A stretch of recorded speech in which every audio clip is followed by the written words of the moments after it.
has it been since I had any water? I grunt my frustration and sheathe the dagger. Dangling bones thwack against my chest as I walk toward the river. I swallow a few gulps of water, then splash some on my face, enjoying the shock of cold against my skin. But I can't wash the little wolf from my mind. It reminds me of something that happened years ago, on the banks of this same white river, though many days' ride from where I am now. It was back when we lived on the roads between cities and home was only each other. I was at that age when my body didn't know itself yet, when I always had scrapes on my arms and my knees knocked together when I ran.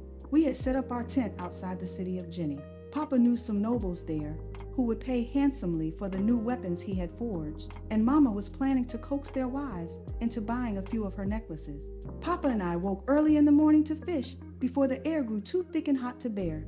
Kamo and Gole were too young and unruly to come along, so we left them sleeping in the tent with Mama. I remember the thrill I felt at that. There was no greater treasure to me than the time Papa and I spent together, just the two of us. It was right after the first floods of the rainy season, and the river was teeming with life.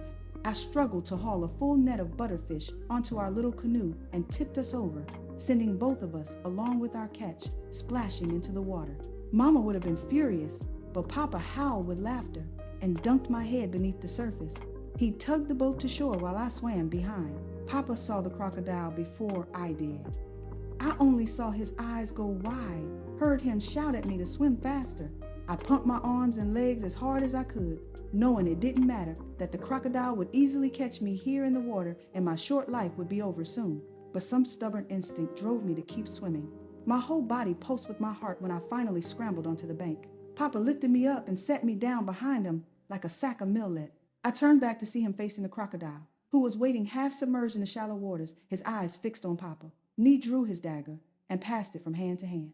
I still remember how it shimmered in the sunlight, as if Gu had ordered Lisa to send his power into the blade. It seemed like an eternity passed while Papa and the crocodile stared each other down. Then the crocodile spun around and swam off, disappearing into the depths of the river. "The gods have saved us!"